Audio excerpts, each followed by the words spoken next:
Hola! What's up, guys? Welcome back to the channel. Today, we're coming at you with another Copart video. Before we get started, this video is partially sponsored by Launch, which they make an awesome OBD2 scanner. More on that later in the video. So today, guys, we're checking out a 2012 Ford Mustang Shelby GT500, and that's a Mustang too.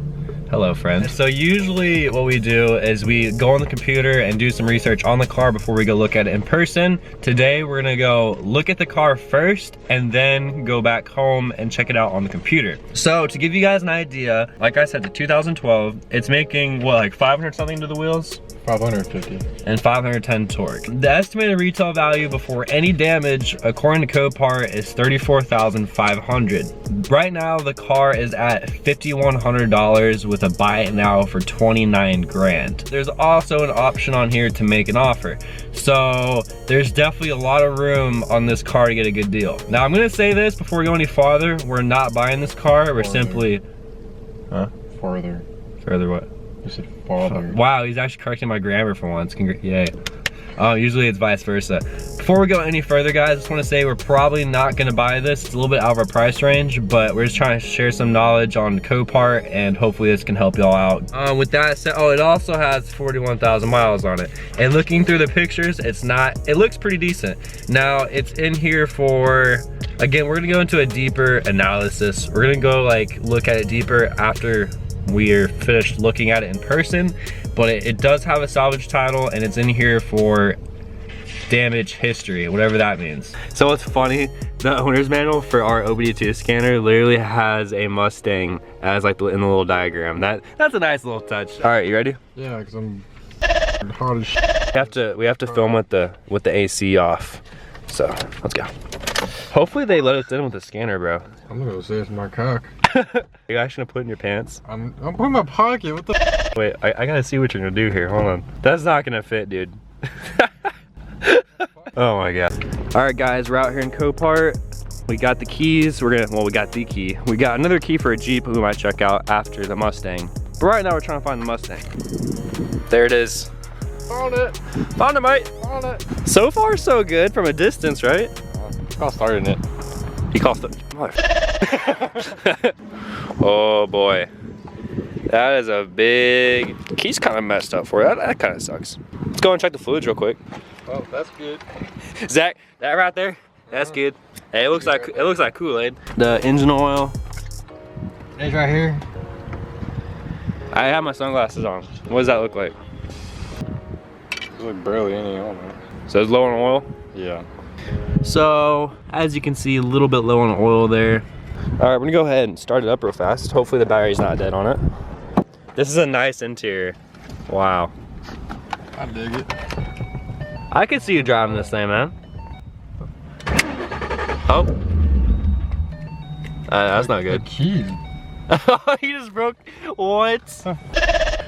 This is why we don't drive Fords, people. Just kidding. There we go.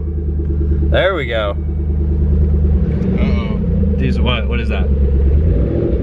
Rod knock. You think that's rod knock? Rod knock, you can hear it.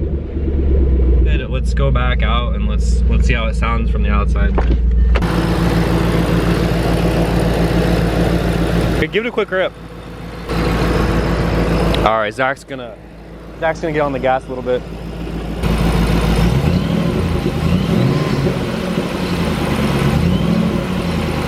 Oh no, dude, the engine sounds okay. It sounds like something coming from the bottom, transmission, exhaust, somewhere around there. It sounds loose.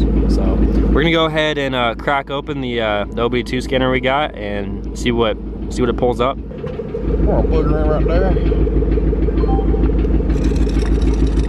Oh, dude, it even scans for the VIN. That's so cool.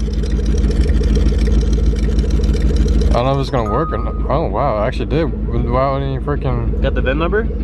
Yeah, US Ford. I'm gonna get in the car real quick. Okay.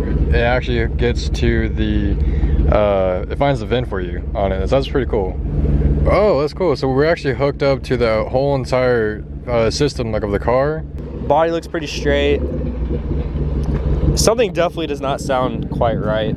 It's the catalytic converter. That's why it's sounding like that. So it does have a code. This is actually very helpful. So like I found the code that's wrong with it, like we said, is for the catalytic converter, and you click on help and it actually tells you, kind of gives you the description of what's going on. We're not hooked up to Wi-Fi right now, but you can literally go on the internet and search the codes on the internet. That's so cool. So you don't even need the smartphone. Yeah. So guys, what we have today, we have the Launch CRP 429. This scanner is really powerful. All we're really using it for today is to try and see if there's any codes in the ECU, and it pulled it up for sure. This car does have a CAT code, a catalytic converter malfunction, and I don't think even has a check engine light, does it? Does that have check engine light? No, check engine light's off. Yeah, so as you guys can see, there's no check engine light. They were trying to trick us. I know, right? Yeah, so if we didn't have this tool, if we weren't able to, you know, have a tool with us, we wouldn't know that there's something wrong with the cat. Now there could be something else wrong with it. It's definitely making a weird noise. It kind of sounds like an exhaust problem. It kind of sounds like clutch chatter. You don't really hear the noise in the engine bay, but still something's not quite right. So shout out to Launch for sending us this OBD2 scanner. If you guys want to get yourself one, there will be a link in the description below. As you can see, the interior is pretty clean. There's no signs of airbag deployment, which is always good. I don't know, a couple cars we looked at, they, you know, either Copart, the previous owner, or somebody tried to hide the airbag really bad. The key is literally falling apart right now. You just gotta pinch them together.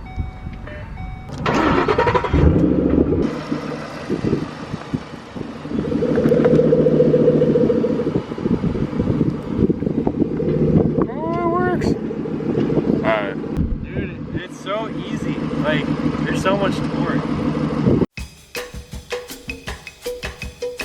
Alright guys, we're back home. We got the Mustang pulled up here on Copart's website, and we're just gonna go through it real quick. So this is a Texas certificate of title rebuilt salvage, so it's a salvage title. One thing to note, if salvage titles can be more difficult to insure, and with a car, you know, if you were to buy this with plans on, you know, driving on the road, which it totally looks streetable, you might have a hard time getting just even liability insurance for it.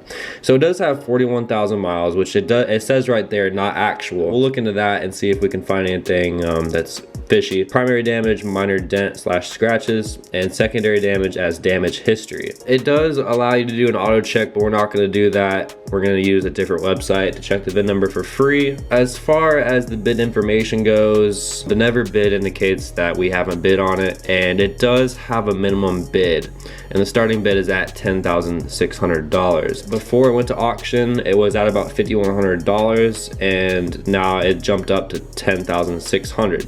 So basically, minimum bid, it's pretty simple. Whatever the highest bidder is, if it doesn't meet a set bid that the seller lists, it won't sell. So we're actually going to use vehicle history to look up the VIN. Just going to put the VIN number in right there, continue, and it's going to start doing its thing. Now it's good to know these VIN checks are not bulletproof. They only show you reported events with the vehicle, so a lot of things can go unreported. Okay guys, so here is the vehicle history report for this Mustang. It gives you a full breakdown of everything that's been reported. And the first thing that raises a red flag is right here. So on September 9th, 2015, it was at a Copart in California actually, and it was sold with damage type listed as junk and salvage. Doesn't really give us that much information, but obviously that's not a good thing. And then it has a second entry right there for the same Copart lot. And then what's interesting, 6 days later, on September 15th, 2015, I believe this has gotta be an insurance company. They actually listed it as a total loss. So something happened to the car that called for the insurance company to basically list it as a total loss. And then it goes on, someone obviously kept driving it as the mileage went up, and in 2016, it was sold by a dealership with 41,500 miles. Now, what's interesting, if we go back to the current Copart listing, it says that mileage is not actual, and this is probably why. Then just about a year later, somehow, some way, it was reported with 32,000 miles. So that shouldn't happen. And according to this, there was no accidents listed, which is good. We didn't see any accident evidence either when we looked at it in person. But yeah, guys, according to this VIN check, other than the possible sketchy mileage rollback, this car looks like it might be a decent deal. So, and if we Google the actual retail value of it with this mileage, we'll just assume it was 41,500 miles. Let's search Google real quick. Let's find a used one, obviously, because it's 2012. Let's see here, 2011's going for roughly 30 grand. 32,000, 38,000. So, okay, so now that we got a good idea of what the car is worth, let's go ahead and jump into the live auction and see what it sells for. All right, boys, here we go. Sold on approval. So we're at 10.6 right now, 10,600. We'll see how high it goes. It's always interesting to see bidders from all over the country, sometimes all over the world, come and bid on these cars. So 10.8 now. I don't know, guys, drop a comment right now. What do you think it's gonna sell for? Now that we know that about how much it's worth. All right, we're up to 12 grand now. 12.2, 12.4. We got a bidding war right now between Texas and Florida. Not bad at all. 13 grand. The car started at 5,100, or that's how it was whenever I found it. It could have been lower. 13.2, and it sold for 13.2. Wow. This GT500 just sold for 13,200. That sounds like a steal, assuming it doesn't actually have rod knock. Also guys, one more thing. Check out our Instagram page, find this post, like, drop a comment, and follow, and you'll be entered to win a shout out on our next video. So with that said, guys, that's it for today's video. Let us know below in the comment section, would you buy this GT500? I don't know, it seemed like a good deal. Till next time, we'll see y'all later.